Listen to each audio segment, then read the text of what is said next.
reka dufatanye kuvuga nk'uko uyu muririmbyi yari yavuze ko twiseguye amaboko y'Imana. Amaboko y'Imana aratugose, ntabwo dusenga kuko twahahamutse, kuko twasaze, ahubwo turasenga kuko tuzi uwo dusenga uwo ari we, tuzi imbaraga ze, tuzi ubushobozi bwe, tuzi amaboko ye atananirwa, tuzi imbaraga ze yitwa ushobora byose.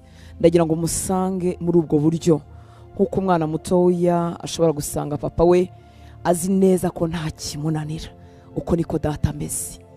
Atandukanye n'abapapa bo mu isi bashobora no kuba beza ariko igitondo kimwe bagapfa bagasiga abana baba ari imfubyi.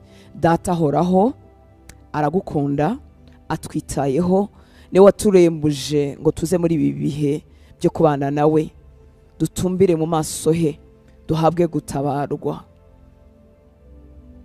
Reka utangire umushima ko aguhaye ako kanya. Hari abantu benshi baba babyifuza ariko batagira uwo mugisha, wowe nanjye twagize uwo mugisha.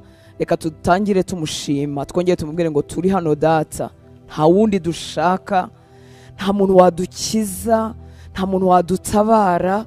Abantu bagarukira bugufi mu butabazi baduha, dukeneye wowe.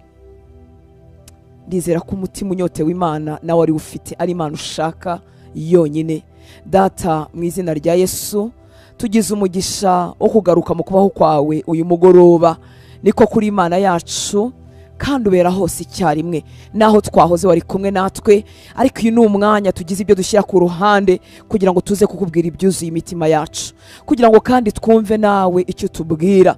Turazamutse mu cyumba cyo hejuru aho byose bihindukira, ahazamuka abanyantege nkeya bakamanuka bambaye imbaraga. Nushimirwe kuduhaye ayo mahirwe, nushimirwe Mwuka Wera ko waturembuje natwe tukumva, tukamenya ko ari ibihe byo kwimbika mu gushaka mu maso hawe, tukamenya ko ari ibihe byo kwimbika mu kwiherana nawe. Urakoze kubw'umugoroba udasanzwe, urakoze kubw'abahungu n'abakobwa wahamagaye ukabakura hirya no hino, urakoze kubw'imitima igufitiye inyota, urakoze kubw'abantu barimo bagushakanya guhora ku ngoma, buri muntu mu nguniye, buri muntu mu rugo rwe cyangwa se mu nzu yawe. Uwiteka Mana Nyiringabo, twaje kugushaka dufite ibintu bitandukanye, ariko nasanze utangaje. Ntabwo twitiranya mu mazina, nta muntu wigeze uhamagara muri Bibiliya ngo maze ngo harya bakwita nde, ubarizwa hehe, uzabo turi bo, ndetse n'imisatsi yo ku mitwe yacu irabaze. Ababyeyi bacu batwibagirwa, bakibagirwa aho twasigaye, n'ibyo tugezeho, n'ibyo tubashije, n'ibyo tudashoboye, ariko wowe uratuzi, udufite mu kiganza cyawe, kandi nta muntu n'umwe ubasha kutuvuvunuramo. Ngo inkike zacu ziri imbere yawe iteka, waduciye mu kiganza cyawe nk'imanzi. Ntabwo ujya utureka, amaso yawe aduhoraho, amatwi yawe ari kubyo dusaba, kubaho kwawe guhorana natwe. Uwiteka Mana Nyiringabo, urakoze kubw'uwo mugisha wo guhamagarwa nawe. Turahiriwe kuko turi abana bawe, turahiriwe kuko turi abatoni, turahiriwe kuko amaraso ya Kristo yadutsindishirije, turahiriwe kuko twitwa abana mu rugo rwa Data, turahiriwe kuko tudagikenera guca mu wundi muntu kugira ngo tugere aho uri, turahiriwe kuko tudakeneye umutambyi w'ibunaka, turahiriwe kuko tudakeneye guca mu rindi zina uretse izina rimwe ryonyine ryahawe abantu bashobora gukirizwamo, izina rya Kristo. Umuhuza wacu n'Imana n'umwe, niwe Kristo. Muri ayo maraso ye niko duserutse imbere yawe, tuje imbere ya ntebe y'ubuntu, tudatinya mwami w'abantu, kuko tuzi ko dufite ikimenyetso cy'amaraso. Inzandiko ziturega ni nyinshi, iby'umwanzi yaturegesha ni byinshi, iby'ibinyoma ni iby'ukuri, ibyatunaniye n'ibyo twasezeranye tubibashe, ariko duhagaze mu maraso yawe. Duhagaze mwami nk'uwamutambye Yosuwa yarahagaze ngo murebye basanga yambaye umwambaro uriho ibizinga, ariko mwanya utanga itegeko ngo marayika namukureho umwambaro wanduye amwambika igishura cyiza. Turaje Uwiteka Mana Nyiringabo, turaje dufite mankoma, dufite ibyo twamisinze, dufite ibyo tutashoboye. Uwiteka Mana Nyiringabo, tuje imbere yawe muri ubwo buryo kugira ngo dukirire imbere yawe. Imbere yawe saho gupfira, imbere yawe naho gukirira, imbere yawe naho guhabwa amahirwe mashya, imbere yawe naho gutabarirwa, imbere yawe naho kuzukira, imbere yawe naho byose bihindukira. Tuje imbere yawe Uwiteka Mana Nyiringabo, utwemerere buri muhungu wawe na buri mukobwa wawe dufatanyije urugendo rwo mu cyumba cyo hejuru akubone mwami, abone mu maso hawe.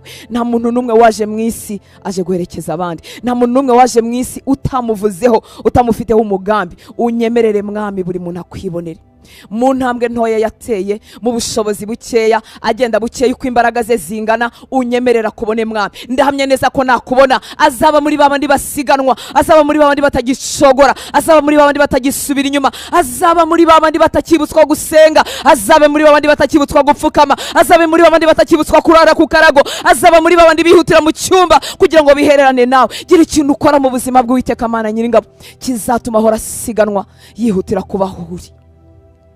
Twemereye uyu mugoroba tukubone mwami w'aba, twemereye uyu mugoroba tukubone. Turagushaka atari imana y'amagambo, turagushaka atari imana twumvanya abandi, turagushaka atari imana iri mu mpapuro, turagushaka ufatika mu buzima bwacu. Kuko uko nasomye Bibiliya nasanze warahindutse imana ifatika mu buzima bw'abantu kuva mu itangiro kugeza mu byahishuwe. Uri imana ifatika, uri imana ihamagaye Aburahamu imukuri iwabo muri Uriya Bakaludayo mu gucuruza ibigirwamana, atakuza atarigeze yumva n'umukubwira, nta muvuga butumwa ye yumvise, umuhamagara mu mazina ye, umubwira icyo uzamukorera n'icyo uzamukoresha, umuhindura isoko y'umugisha. Uri imana, uri imana, uri imana kuva mu itangiro kugeza mu byahishuwe. Uri imana itarasize Yohana wenyine ku kirwa cya Patimo ashobewe, yaragendanye na Kristo imyaka, yaragendanye nawe imyaka, arasaza izindi ntumwa zirapfa, ariko uri imana yongeye akumva, akongera akabona niba hishurirwa. Uri imana tudahaga, uri imana idafite ibintu bisaza, uri imana tutarambirwa, uri imana ishobora byose. Nyemerera mwami abakubonye n'abatarakubona tukubone mu bundi bwiza, tukubone mu rundi rwego Uwiteka Mana Nyiringabo. Reka umuntu uri mu ntambwe ze za mbere zo kugushaka, mu ntambwe ze za mbere zo kugira ibyo yiyiriza n'ibyo yigomwa, mu ntambwe ze za mbere zo kuzamuka mu cyumba cyo hejuru, unyemerera kubone. Reka umaze iminsi yarakubonye mwami, afite imirimo yawe n'ibihamya bitse mu mutima, afite ibyo wakoze mu myaka 10 itambutse, afite ibyo wakoze muri 20, afite ibyo wakoze mu myaka 5, afite ubuhamya butuma azi neza kuri Imana, ariko akeneye ibihamya bishyashya, akeneye ambushimwe mashya, amashimwe mashya Uwiteka Mana Nyiringabo. Ubuhamya bwe buzwi n'umuryango we, abo basengana barabuzi, arashaka ibihamya bishyashya. Turagushaka Uwiteka Mana Nyiringabo, utwemerere tukubone. Nkunda kuzi intambwe zacu, ukamenya imigendere yacu, ukamenya aho tugejeje, ukamenya mwami ibyo dushoboye n'ibyo tudashoboye. Uri umugizi wa neza, nta muntu n'umwe usubiza inyuma. Uko niko twaje uyu mugoroba mwami. Twaje bamwe bazi kubivuga, abandi bazi no kubyandika barabishyize ku murongo. Twaje abandi mwami ari uruvangitiranye bimeze nka zangabo z'amadayimoni zari zateye wa musore. Twaje mwami hari n'abatazi kubivuga bivangavanze bimeze nka kavuyo. Twaje Uwiteka Mana Nyiringabo, bamwe tuvugana amagambo, abandi tuvugana umuniho w'umutima, abandi tuvugisha amarira, abandi twicaye gusa imbere yawe tutazi icyo gukora. Twaje muri ubwo buryo Uwiteka Mana Nyiringabo, ariko nasanze byose uzi kubisobanura, byose uzi kubisobanura, ukamenya igikwiriye. Abagabo babiri bazamutse gusenga mu isinagogi, harimo wumva adakwiriye umukoresha wikora, ngo ntiyatinyuka no guhangara kureba mu ijuru kuko yumvaga yuzuye ububi. Hazamuka undi muntu wabimenyereye, umufarisayo wumvaga yiyirije kabiri, wumvaga yabikoze neza, yumvaga yaratanze ibya 10 n'amaturo nk'uko byari bikwiye. Ariko somye ijambo ryawe rirambwira ngo waje aciye bugufi, yumva atanakwiriye, yumva atanashyitse, yumva atari uko azi no kwiyiriza, yumva atazi ko ari no kubikora neza, yahavanye gutabarwa. Twaje mu guca bugufi Uwiteka Mana Nyiringabo, ntabwo twaje nk'inararibonye mu kwiyiriza, ntabwo twaje nk'inararibonye mu gutondekanya amagambo, nta n'ibyo tuzi mwami. Gituma turi hano kugira ngo ducyazanye n'abavandimwe bari hirya no hino, no kugira ngo dukomezanye muri uru rugendo, no kugira ngo dushyigikirane. Aharaho niba yaracitse intege yumve gusenga kwanjye kubisubize mu imbaraga, aharaho niba ataragifata iminsi yo gusenga nabona dusenga asubizwe mu imbaraga. Uko niko twaje Uwiteka Mana Nyiringabo. Twaje dufite imitima iciye bugufi, twaje dufite imitima gushaka, twaje dufite amajwi avugira mu mutima ngo turagukeneye kuko tutakwishoboza, turagukeneye kuko tudashoboye, kuko tudashoboye.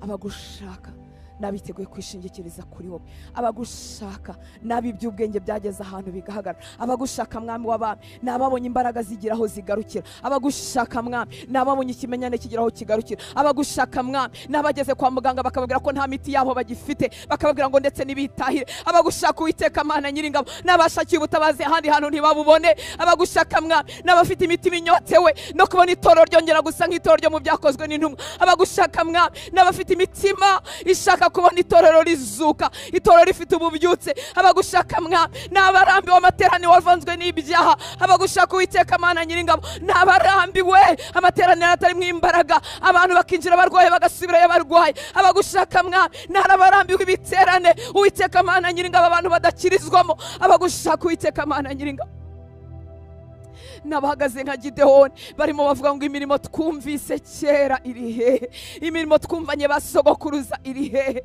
Uko niko twaje tugushaka Uwiteka Mana Nyiringabo. Abagushaka mwami n'abasomye impano zitandukanye muri Bibiliya, ariko bareba muri iki gihe bagasanga zirasinziriye, bagasanga impano nkeya cyane zinyenyeretsa zahindutse ibyirato by'abantu aho kubizifasha itorero. Abagushaka Uwiteka Mana Nyiringabo n'abareba itorero duhagaze mu uyu munsi tugasanga ridasa n'itorero twakabaye tureberaho Uwiteka Mana Nyiringabo. Abagushaka n'abasanga ubuzima bw'ibyakozwe n'intumwa atarimo duhagaze mu uyu munsi, turaje ngo ukore ku mitima yacu, turaje ngo duhindukire imbere yawe mwana, turaje bitari umuhango kuko tuzi kumanika amafishe no kuvuga ko ari iminsi yo gusenga, turaje kuko imitima yacu iragukeneye mwami w'abantu, imitima yacu irakunyotsewe. Hari ibyo wakoze mu buzima bwacu dufite ibihamya, ariko ntibingana n'imbaraga zawe twasomye muri Bibiliya. Saho tugarukira, saho dushyiraho akadomo. Nasanze iteka uhora uhamagarira abantu kwigira imbere, nasanze iteka uhora uhamagarira abantu kwigira imbere, ntabwo ukora umurimo ngo urekeraho. Abigishwa bawe buzuye imbaraga ku munsi wa Pentekote, baramanuka bavuga ubutumwa bwiza, abayuda n'abatwari babo barongera barabakangisha ko batashaka ko bigisha muri iryo zina, basubira gusenga ngo hanyuma ngo ijuru rirongera riruzura, haba umuriro aho basengeraga, ngo barongera buzura imbaraga, basohoka bafite ubushizi bw'amanga, barakomeza bigisha muri iryo zina. Turasenze Uwiteka Mana Nyiringabo ngo abo wigeze gukorana nabo mwami wongera ubuzure, wongera bagaruka mu mbaraga zawe, wongera ubakoreshe twe kugarukira bugufi mukunzi mwiza. Turagushaka mwami w'aba, utwemerere tukubone, imitima yacu irakunyotsewe, utwemerere tukubone.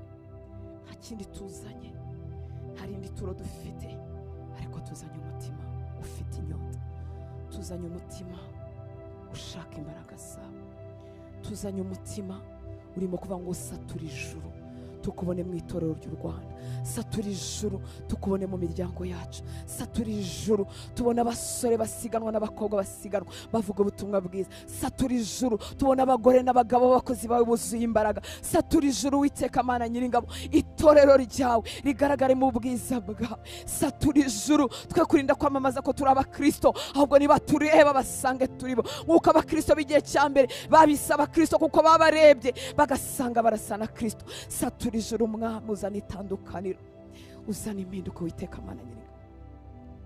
Turaje kandi kuko twasomye ijambo ryawe tugasanga ubuzima bwacu budasa n'imigambo dufitiye, tugasanga twaragarukiye bugufi ugereranyije naho duhamagarira kugera. Unyemerere tukubone uyu mugoroba, unyemerere tukumve, umanuke mu mbaraga zawe, usanga umuhungu wawe n'umukobwa wawe yaba apfukamye, aho yaba yicaye, aho yaba yiherereye. Unyemerere buri mutima urimo gushaka ukubere nka rukuruzi mwami w'abami, umanukira aho hantu kuzana itandukaniro. Umutima uri murira, umutima uri mutakamba, umutima uri muniha, reka bimere nka rukuruzi mwami, binyeganyeza intebe yawe maze kubaho kwawe kumumanukira Uwiteka Mana Nyiringabo.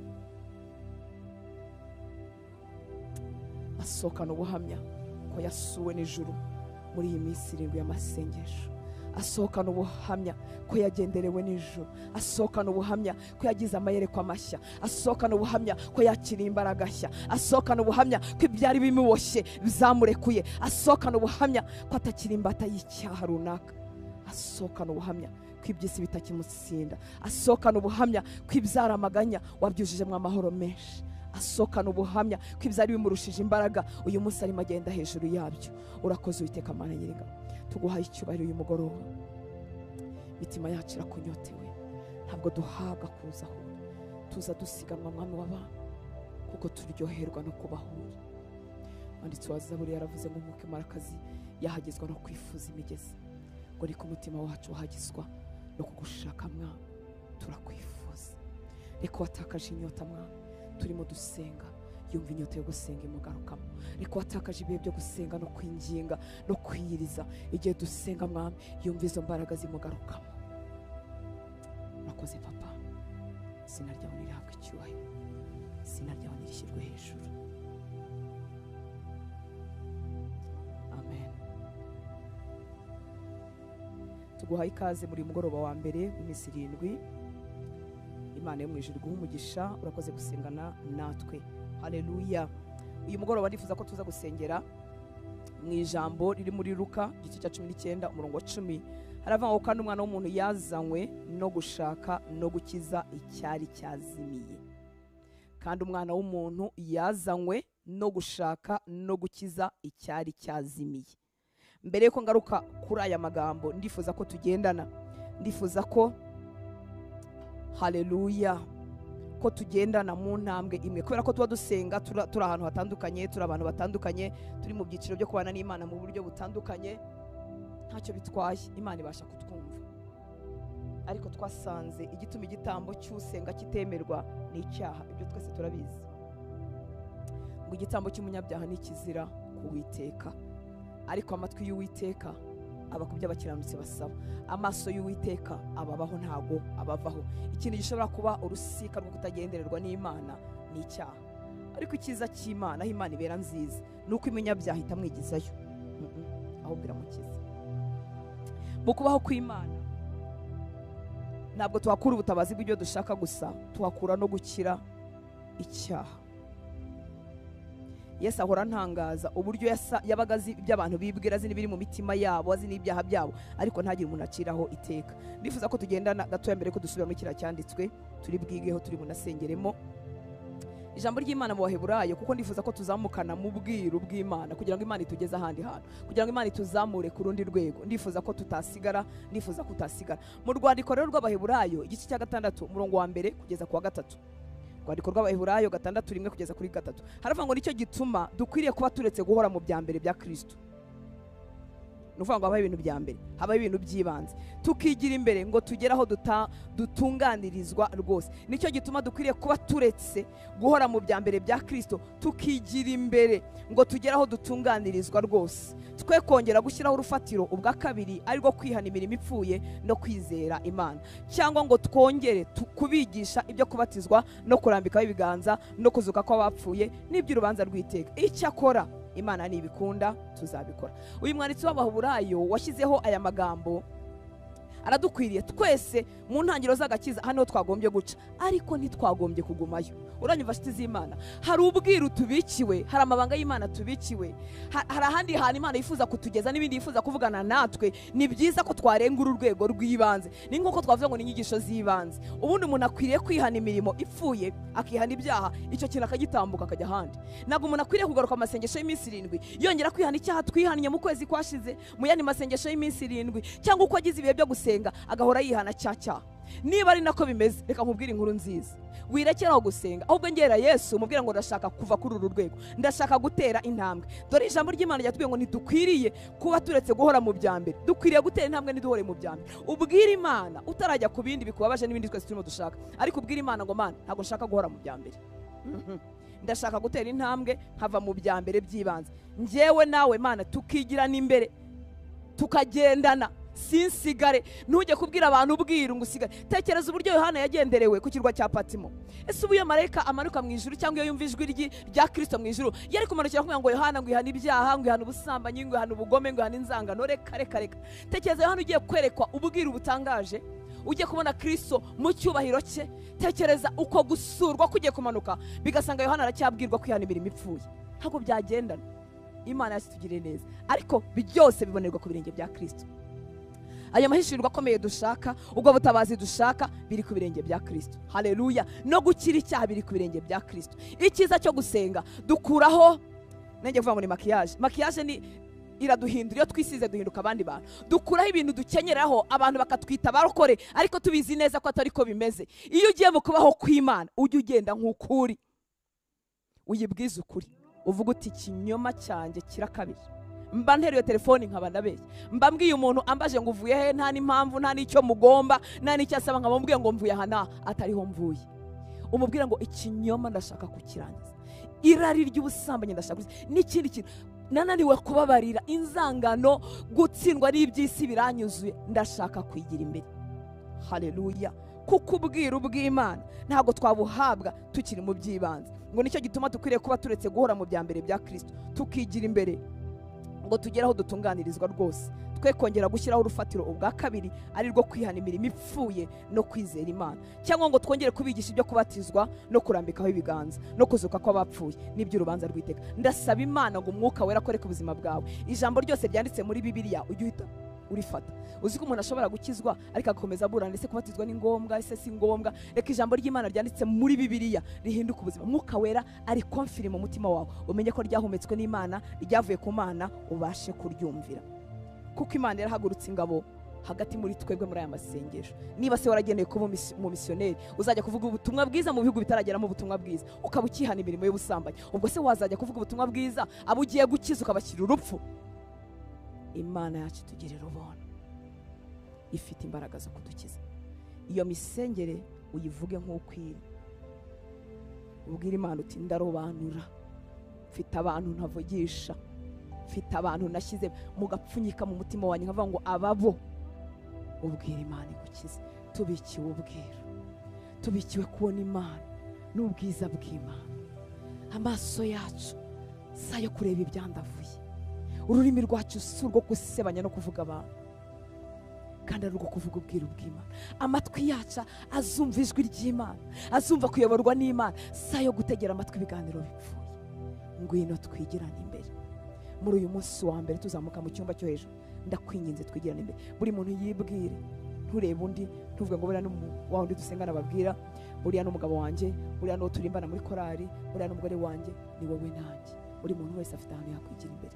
Dushobora kuba tudasambana, tutangana, tutabeshya, ariko wenda dufite ubunebwe mu ijambo ry'Imana, dufite ahandi hantu hatagendanye n'aho Imana irimo itwerekeza. Turamusaba dukoreho, adukoreho. Reka ngaruka kuri cya cyanditswe nifuza ko cyatugenga muri uyu mugoroba, ngo kandi Umwana w'umuntu yazanywe no gushaka no gukiza icyari cyazimiye. Turasenga kuko dushaka kubona umurimo wa Kristo yakoze utugaragarira wose, kuko ntago yigeze akora igice. Umwana w'umuntu yazanywe no gushaka no gukiza icyari cyazimiye. Uyu murimo turimo tuvuga wazanye Yesu, yarawukoze arawurangiza, ashyiraho n'akadomo, wararangiye. Wowe nanjye igituma dusenga ni ukugira ngo uwo murimo utugaragarire, wakozwe muri twebwe, waranarangiye, byamaze gukoreka, ariko hari ahantu bitari byagaragara. Iri jambo yarivuze ryari? Yarivuze yahuye na Zakayo, inshuti yacu Zakayo, kubw'inyota yo kubona Yesu no kumva bamuvuga, yari yuriye igiti ajya kureba Yesu. Hanyuma Yesu aje arararama, aramuhamagara, aramubwira ngo uyu munsi agakiza gakwiriye kurara iwawe, karataha mu nzu yawe, mu muryango wawe. Biba ariko byagenze. Zakayo yahuye na Yesu, Zakayo arakizwa, Zakayo yihana ibyaha, Zakayo yiyemeza gusubiza abo yambuye arenganya, Zakayo arahinduka, umurimo w'Imana ukoreka muri we. Igituma nifuza iki cyanditswe nuko icyo Zakayo yagombaga gukorerwa cyarakozwe. Iyo Yesu agera kwa Zakayo, Zakayo arwaye, aba yaramukijije. Iyo agera kwa Zakayo, Zakayo arwaje umwana, aba yarasize umwana yakize. Iyo Yesu agera kwa Zakayo, Zakayo afite ubukene runaka, aba yaramubukoreyeho. Yesu yazanywe no gushaka no gukiza icyari cyarazimiye. Ese ko yanshatse akambona, akagushaka akakubona, ibindi byazimiye nanjye akankura mu bazimiye, uyu munsi akaba yarambonye mfite ubugingo buhoro. Ariko hari ibindi bintu byazimiye mu buzima bwacu, bizimijwe n'ubuzima bw'icyaha. Uko yageze mu rugo rwo kwa Zakayo, agakora igikenewe kwa Zakayo. Zakayo ntiyari yaburaye, yaba yaburaye Yesu aba yaramuhaye ibiryo, ariko nta kibazo cy'ibiryo yari afite. Zakayo yari afite ikibazo cyo gukira, umutima ugakira, akareka kurenganya abantu, akareka kwambura abantu, yihannye, yibwira no gusubiza kuko yahuye na Yesu gusa. Turashaka Yesu winjira mu buzima bwacu, agakora ku byacu byazimiye. Wowe ushobora kuba ufite ibibazo bidasa n'ibya Zakayo, wenda wowe n'uburwayi kandi butinze, wenda wowe n'ubukene, wenda wowe n'icyaha Zakayo yari agifite kandi akagikira. Turashaka ko uyu murimo wazanye Yesu, gushaka, yaradushatse aratubona, gukiza icyazimiye, ntitukirimbutse, ariko hari ibintu biri mu buzima bwacu byazanywe n'icyaha, bituruka ku mubi. Turashaka ko nabyo biboneka kimwe natwe, nk'uko twabonetse n'ibyo bigendana natwe tukiri hano ku isi, nabyo bikaboneka. Imana itugirire neza, Imana ikwiyereke, Imana itahe mu rugo rwawe, umurimo wa Kristo wuzure mu buzima bwawe. Imana yatugire neza. Uyu mugoroba nifuza ko tumuzanira ibintu byananiranye. Uzi ko numva ntafite ubwoba, ntafite n'isoni zo gushyira Yesu ibintu byananiranye. Yaba ari ngiye ubishyira nakubwira ngo buretse gatoya tubanze twongere twikubita andi masengesho y'iminsi 100, tubanze twongere tugiye gute turebe ko twashakisha utubaraga, ariko ibi bintu turabishyira umugabo ushobora byose. Numva ntafite ubwoba ko twakongera tukamuzanira ibyananiranye. Ntago biteye isoni, nta bintu byananiranye wigeze kumva yakijije abandi, nta bintu byananiranye wowe ufite ku buzima bwawe byari byarananiranye umunsi umwe akabikiza. Uyu mugoroba turamuzanira ibyananiranye. Gusenga ni ibyo ngibyo, ni ukumuzanira ibyo tudashoboye. Ibyo dushoboye twabikoze ku manywa, twagiye mu kazi, hari n'ibindi twashoboye, hari n'ibindi twakoze, ariko turamuzanira ibyananiranye. Igihe Yesu akiza umwana wari urwaye igicuri, ubutumwa bwiza bwanditswe na Luka igice cya 9 umurongo 37 kugeza kuri 42. Yesu ni mwiza, Yesu uramwizeye. Luka 9:37 kugeza kuri 42 ngo nuko bukeye bwaho bamanutse ku musozi, abantu benshi baramusanganira. Nuko umugabo wo muri bo avuga ijwi rirenga. Iyo tumuzaniye ibyananiranye, ibintu byenda kumera nko kwifata kugira ngo abantu bataduseka, tubishyira ku ruhande. Gusenga hari ukuntu bitarimo ikintu kimeze nk'igisirimu. Icyambere turasakuza, ubundi rimwe tukasama, ubundi rimwe tukazamura amaboko, ubundi tukabira icyuyi, ubundi tukamera ukuntu tugakuramo inkweto ndende, tukambara ingufiya, tugakenyera ibitenge, tukareka gusokoza, tugatega ibitambaro, tukamera ukuntu. Hari ukuntu bisa nk'ibitarimo igisirimu, ariko biterwa n'ikigutakisha. Uyu mugabo wari umugabo wari ufite umuryango, ariko birambwira ku 38 ngo nuko uwo mugabo wo muri bo avuga ijwi rirenga. Yaravugaga ati iki ni cyo gihe cyo gutabarwa ku muryango wanjye, gutabarwa k'umwana wanjye. Abonye Yesu avuga ijwi rirenga ati mwigisha, ndakwinginze ndebera uyu muhungu wanjye kuko namubyaye ari ikinege. Twazaniye Imana ibyananiranye. Ababyaye bafite abana barenze umwe, nta mwana wasimbura undi. Abana bose n'abagaciro ku babyeyi babo, ariko none uyu n'umwana w'ikinege. Ibyiringiro bye byose birahanga. Turifuza ko Yesu adukorera hahandi hari ibyiringiro byacu. Haleluya. Ndakwinginze ndebera uyu muhungu wanjye kuko namubyaye ari ikinege. Dayimoni yamufashe aramwanisha, akamutigisa, akamubirisha ifuro, kandi amaze kumutera imibyimba myinshi, akamuvamo bimuruhije cyane. Turazanira Yesu ibintu biruhije cyane cyane. Icyama kwizera kwawe kukazamuka, kuko ibintu biruhije cyane twarabifashe tubishyira ku ruhande. Nyamara Imana twakurikiye, Imana dusoma muri Bibiliya, ni Imana y'ibitangaza. Mutima wanjye urabira kubona Imana y'ibitangaza. Ni Imana y'ibitangaza kuva mu itangiriro kugeza mu byahishuwe, ni Imana y'ibitangaza. Haleluya. Ngo akamuvamo biruhije cyane. Mu yandi magambo, ntago umwana abakize. Tekeza ko ari abakristo bagihakana ko amadayimoni abaho ko akora, kandi byanditse no muri Bibiliya. Se niba utaranabibona ntubisoma no muri Bibiliya.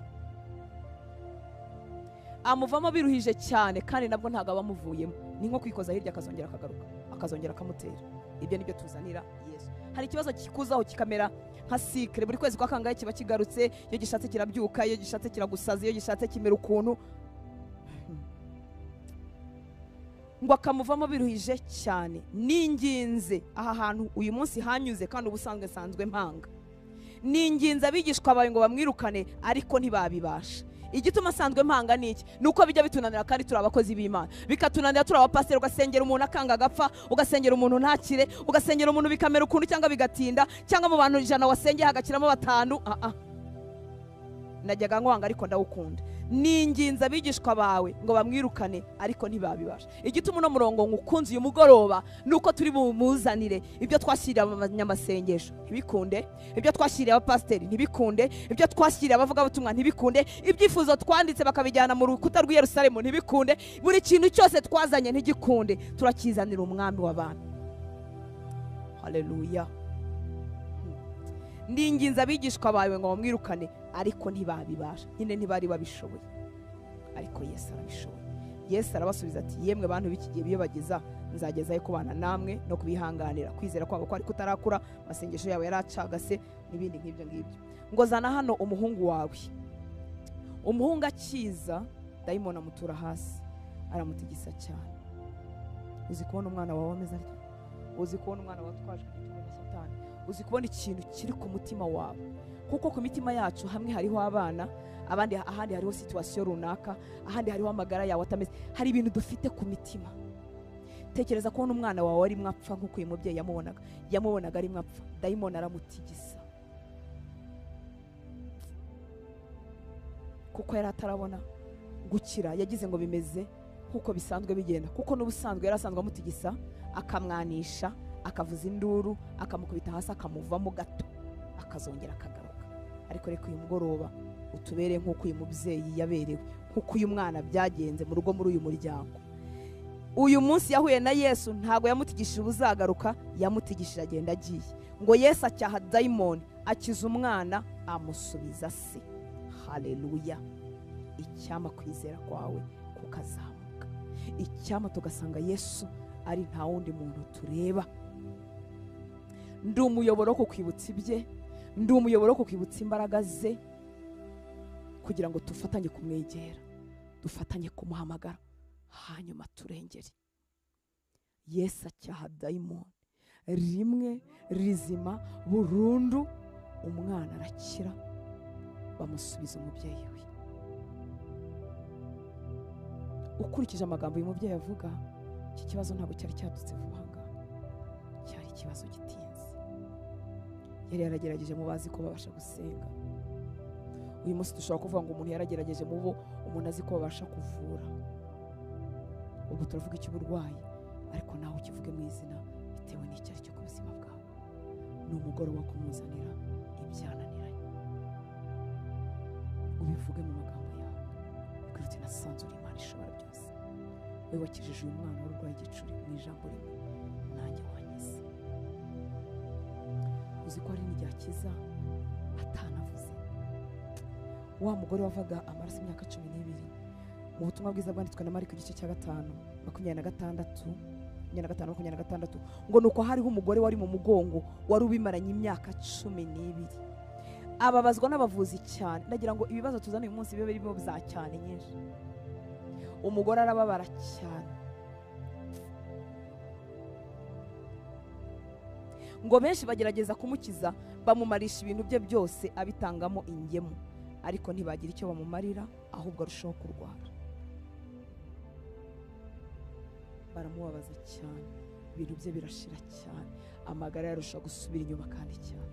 Uyu mugore murabizi ko yumvise inkuru za Yesu, akavuga ngo nimukoraho gusa njyewe nizeye gukira.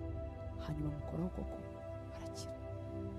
Yesu amaze kumva hari umuntu umukozeho, aravuga ngo umwana wanjye, kwizera kwawe kuragukije, igendera amahoro. Nyamara yari amaze imyaka 12, ubuzima bugenda bushira. Reka dufatanye gusenga. Se w'uyu mwana urwaye igicuri ashobora kuba ari umugabo wiyubashye, wenda ufite n'izina aho ngaho atuye, ariko arataka cyane, azamura ijwi abwira Yesu umukiza. Hano kuri kamera tuhamara umwanya mutoya, hari n'ibyo tutahakorera, hari n'ibyo tutahavugira, kuko gusenga kubamo ibice byinshi. Ariko ndakwinginga kugira ngo wongere Imana yawe uyirebe nk'Imana ishobora byose.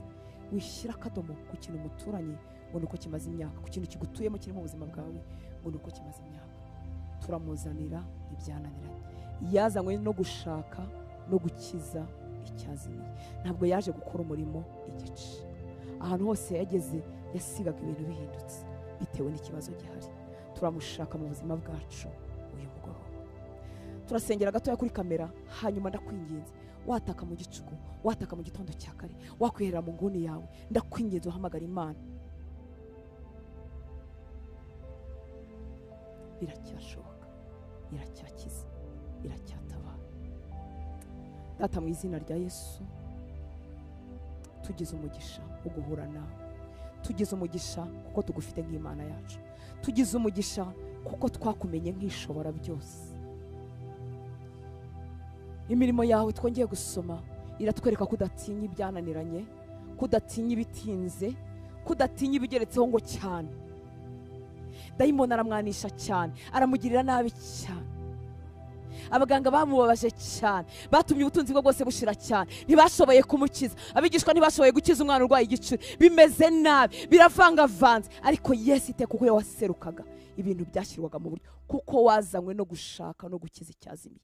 Wageze mu rugo rwo kwa Zakayo, wari ubizi neza ko atari ibyo kurya bakeneye, ariko umutima wa Zakayo wari ukeneye gukorwaho. Ndasenze ng'umwana wawe, umuhungu wawe n'umukobwa wawe barimo kuguhamagara uyu mugoroba, barimo bazamura amajwi yabo, barimo basuka imitima yabo imbere yabo.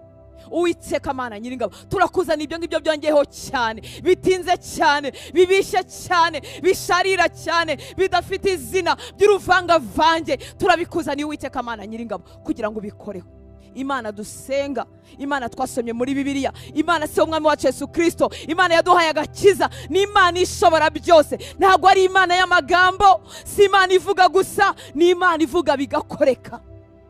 Ndaguhamagara mu buzima bw'abana bawe, nyemerera Mwami, aho abahungu bawe n'abakobwa barimo bagutakira kuko binaniranye cyane kandi bitinze cyane. Reka uyu mugoroba ikiganza cyawe kigereyo, reka uyu mugoroba ijwi ryawe rigereyo, rihagurutse abarwayi bari ku bitanda kandi babitinzeho, mu izina rya Yesu Kristo w'i Nazareti. Abamagufata gikora, ab'imisokoro imeze nabi, ab'imitsi imeze nabi, reka ijwi ryawe n'ikiganza cyawe bimanuke Mwami muri iyo mibiri, bihagurutse abahungu n'abakobwa byananiranye cyane kandi bitinze cyane, mu izina rya Yesu Kristo w'i Nazareti. Ndaguhamagara Mwami, mu madosiye yatinze, abantu bashyize ku ruhande, abafite imbaraga babitse bakayacubya agaceceka bikarangira, bikamera nk'aho byarangiye, bikananirana cyane. Umuntu akajya mu nzego zose, agahamagara ahantu hose, ariko yararenganijwe. Ndasenze ngo uyu mugoroba abamarayika bawe bakora mu buryo butagaragara bamanukire gukura iyo dosiye no kuyishyiraho ikwiriye kuba, mu izina rya Yesu Kristo w'i Nazareti, kugira ngo umwana wawe ufite ibyatinze cyane, bikananirana cyane, yongera abona amaboko yawe atagaragara, maze asohokana ubuhamya n'amashimwe, mu izina rya Yesu Kristo w'i Nazareti. Reka abaganga babwiye ngo niyitahire, ngo ntacyo barenzaho, niko yavutse, nuko bimeze, nta kindi barenzaho. Reka uyu munsi ijwi ryawe rivugire muri ubwo buzima ibinyuranye n'ibyo bavuze. Mwami mwiza, wa mugabo wavutse ari impumyi akaba umugabo mukuru, abigishwa barakubajije ngo ese nuko yakoze ibyaha, ese n'ababyeyi be bakoze ibyaha? Uravuga ngo nukugira ngo imirimo yawe yerekanwe. Reka imirimo yawe yerekanwe aho umwanzi amaze iminsi yibasiye, kuko wazanywe no gushaka no gukiza icyazimye. Imirimo yawe nigaragare, maze izina ryawe rishyirwe hejuru, kuko uzanye impinduka mu byananiranye, mu byaboze, mu bitinze cyane, maze izina ryawe rihabwe icyubahiro. Abazabyumva bose bazashima izina ryawe.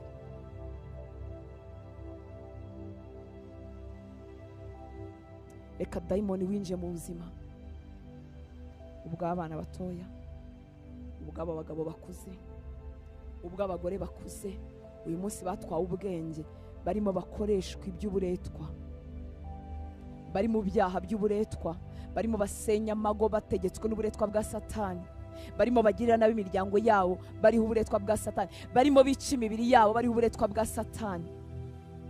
Reka imbaraga z'umwijima zicariye iyo mibiri, zicariye ubwo bugingo, zicariye ubwo buzima bw'abahungu n'abakobwa, uyu mwanya zomoroke ku buzima bwabo, mu izina rya Yesu Kristo w'i Nazareti.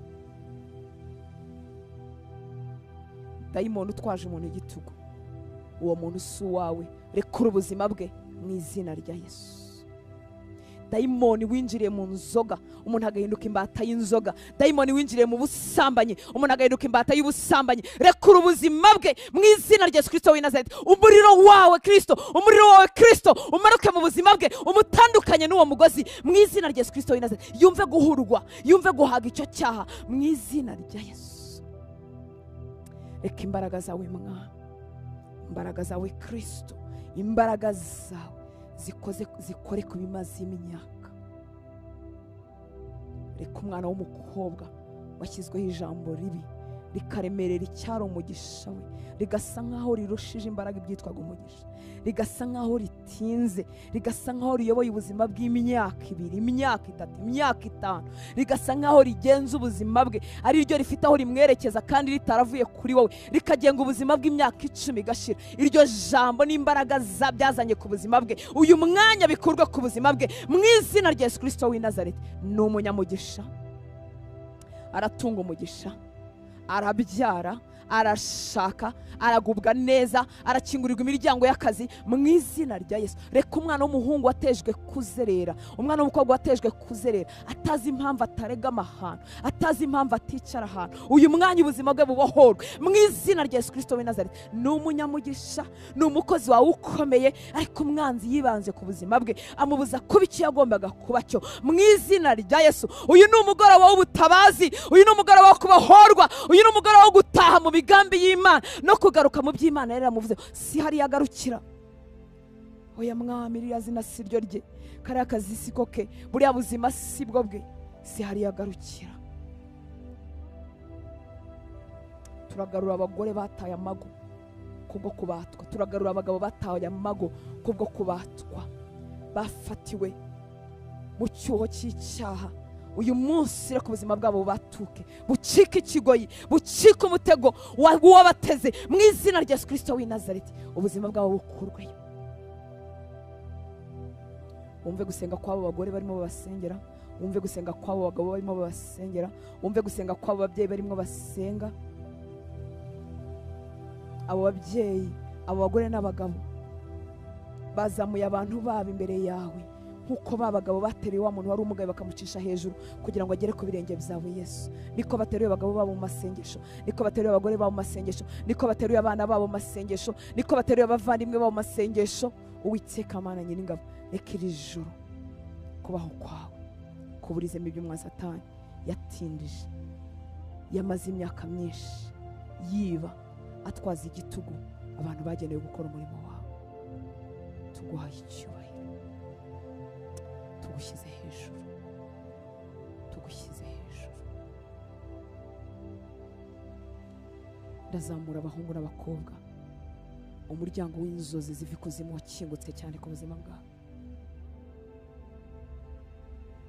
Ndakinga uwo muryango mu izina rya Yesu. Urusika rw'amaraso yawe rukinga uwo muryango w'inzozi ziva ikuzimu mu izina rya Yesu. Uyu mukobwa ni uwa Kristo, uyu muhungu ni uwa Kristo. Yarakwihakanye Satani, ntacyo mugihuriyeho. Uyu muryango wakingutse, uyu muryango wari wagenewe gukorerwamo n'impano z'Imana, ukingwe n'amaraso ya Yesu kuva uyu munsi n'iteka ryose mu izina rya Yesu. Azarota ibyo mu ijuru, ntazarota asambanywa, ntazarota asambana, ntazarota abapfuye, ntazasabana nabo.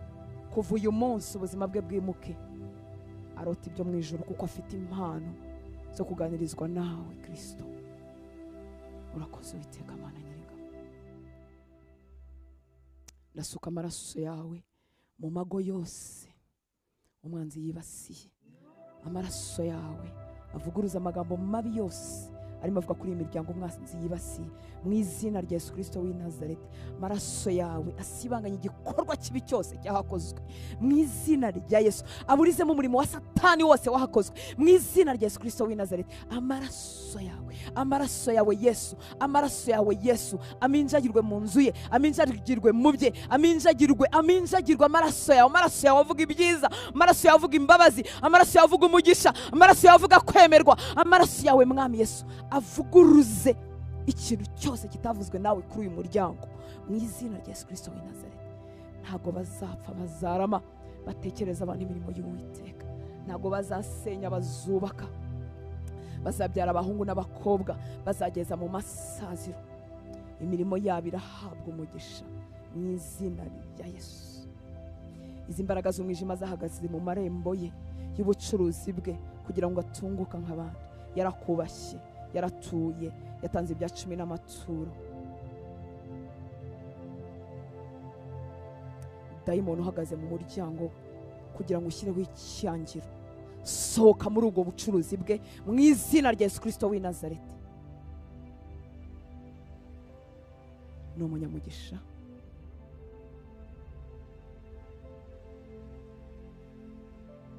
mu nzira yahabwa umugisha mu izina rya Yesu.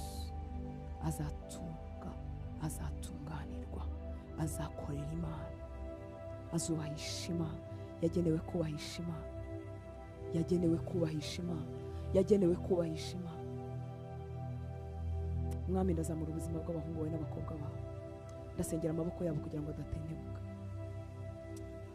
Reka umwana wawe wari umaze gucogora Mwami, ukomeza amaboko ye adatentebuka agakora ibyo atagombye gukora.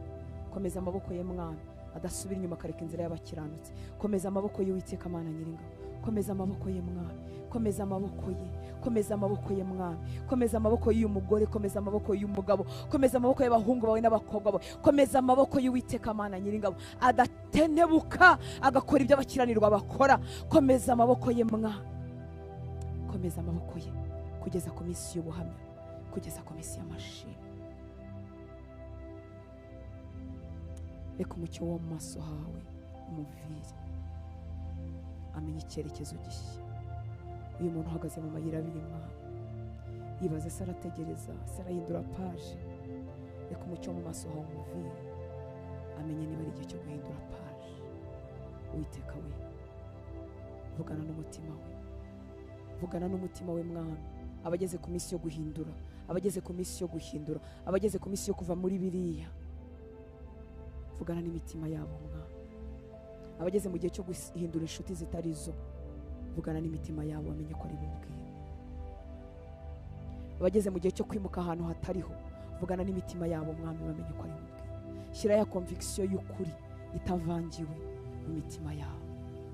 Urakoze kuri Imana yimura, urakoze kuri Imana igira igihe ikorera mu ibintu. Ntutinda, ntabwo ukererwa, nta nubwo ugendera Mwami kuri ritime yacu, ugendera ku gihe cyawe. Uri Imana nziza. Uyu mugoroba Mwami, twaje kugukoraho, twaje kukubwira ibyuzuye imitima yacu, kandi tuzamanukana ubuhamya, tuzamanukana amashimwe, tuzamanukana ubuhamya, tuzamanukana amashimwe. Hagurutse abahungu n'abakobwa bagenewe kugukorera muri iyi myaka. Abo umwanzi arimo azungurutsa hirya no hino mu mibabaro y'iyi si, maze ntibamenye umuhamagaro w'igitangazo uri ku buzima bwabo. Barwanirire Mwami kugira ngo bihutishe, bahagarare aho bagomba guhagarara. Barwanirire Uwiteka Mana Nyiringabo, bakize ibyo bibazungurutsa bituma bamara iminsi barorongotana kandi baragenewe kugukorera. Tabara abo bakobwa, batabare vuba Mwami w'abami, bakureho igisuzuguro cy'umwanzi. Tabara abo bahungu, tabara abo bagore n'abagabo, maze ubihutishe kugira ngo bajyane ubutumwa bwiza. Ubihutishe kugira ngo babe missioneri, ubihutishe kugira ngo babe ab'ingenzi bakomeye bahagaze nk'inkingi muri iki gihugu. Ubihutishe nyagwara ku ngoma kugira ngo bavuge ubutumwa bwiza butavangiye. Ubihutishe Uwiteka Mana Nyiringabo kugira ngo ya mirimo washyize mu mitima yabo itazima. Reka yari itangiye kuzima Mwami kubw'ibishye, aho yibaza ngo ese niwe, ese ubu ntiyibeshye, ese ubu ni Imana yavuganye nawe. Barwanirire, ubavuganire, ubatsindishirize kugira ngo bahagarare mu mwanya wawe. Niba ibigo bikomeye bijya bikorera neza abakozi babyo, ntankasweho, ntankasweho, ntankasweho. Mwimane, muhishe. Waravuze ngo umukozeho ngo bameze nk'ukoze ku mbone y'ijisho ryawe. Wikwemera ko bamukoraho, wikwemera ko bimukoraho. Shyiraho akazitiro bigarukiraho kugira ngo haguruke mu mpano wamugeneye, haguruke mu mbaraga wamugeneye, agukorere. Hagarukira ahangaha, hagarukira ahangaha Mwami. Urakoze mukunzi mwiza. Ndasenze ngo imbaraga z'amasengesho zimanukira abahungu n'abakobwa bakwiriye kuba bari mu bihe byo gusenga. Iri joro ribabera ijoro ryo gutabaza, ribabera ijoro ryo gutaka, ribabera ijoro ryo kurarana nawe. Babyuke bumvise ijwi ryawe, babyuke bumvise icyo babwiye, bavugishe mu mayerekwa, bavugishe mu nzozi, bavugishe muri conviction z'umutima, bamenye ko basuwe nawe. Kora ikintu gishya, kora ikintu gishya mu buzima bw'abagushaka, kora ikintu gishya mu buzima bw'abahungu n'abakobwa barimo bakwambaza. Kora ikintu gishya. Urakoze Mwami mwiza. data tuguhaye icyubahiro. Urakoze ko abanye natwe muri uyu mugoroba wa mbere w'iminsi 7. Urakoze kuzakomeza kubana natwe Mwami. Twifuza kwigirana nawe imbere, ntabwo twifuza kugarukira bugufi. Mu cyumba cyo hejuru abigishwa bamanutse badatinya urupfu. Mu cyumba cyo hejuru abigishwa bamanutse bakuvuga ibyo bavuze, ntabwo isi yabashije kubizimya. Abami bameze nk'abanero ntibabashije kubimaraho, na n'uyu munsi biracyavuga. Ndasenze ngo muri iki cyumba cyo hejuru, muri iki cyumba cyo hejuru cyo mu kwezi kwa 3 Nyaguhora Kungu, ndasenze ngo abahungu n'abakobwa bakizamutse bakureyo imbaraga isi itazashobora kuzima, bakureyo amavuta ibibazo bitazashobora gukamya, bakureyo imbaraga ibigeragezo bitazashobora kubambura. Ndasenze ngo bakure ikintu gishya kizababera igitsikamutima mu minsi basigaje bagendana nawe hano ku isi, kuzageza basoza urugendo igihe uzatubwira ngo nuko mugaragu mwiza. Turabivuga kuko twabibonye bikora. Hari iminsi twahuye nawe uduha ibitsikamutima, hari iminsi twahuye nawe uduha ibitsikamutima imiraba y'isi itakibasha kwimura. Hari iminsi twahuye nawe uduha ibyiringiro bitagajuka, ibibazo bitakibasha gukura. Ndasenze ngo abakobwa bawe n'abahungu bawe wongere utuzamure ku rundi rwego. Urakoze papa, turagutegereje, turakwizeye. Ijambo ryawe ryarambwiye ngo nidusenga twizere ko twahawe kandi dutegereze kuko tuzabibona. Turakwizeye. Nasanze uri umugabo wo kwizerwa, nasanze ibyo uvuga ubikora, nasanze uri inyuma y'ijambo ryawe kugira ngo urisohoze, nasanze uri umunyakuri, uri umunyakuri. Ibihamya tubyibitseho turabifite. Igihe kimwe wambukije ubwoko bwawe Yorodani, maze ubwira Yosuwa ngo nibatoraguremo amabuye, nibagera hakurya bambike bubaka inkingi. Hanyuma imyaka nishira, abana batabonye Yorodani icikamo kabiri, abana batambutse Yorodani nibabaza ngo iriya nkingi y'amabuye ni y'iki, bazababwira ngo ni urwibutso rw'uko Uwiteka igihe kimwe yatwambukije Yorodani yumutse.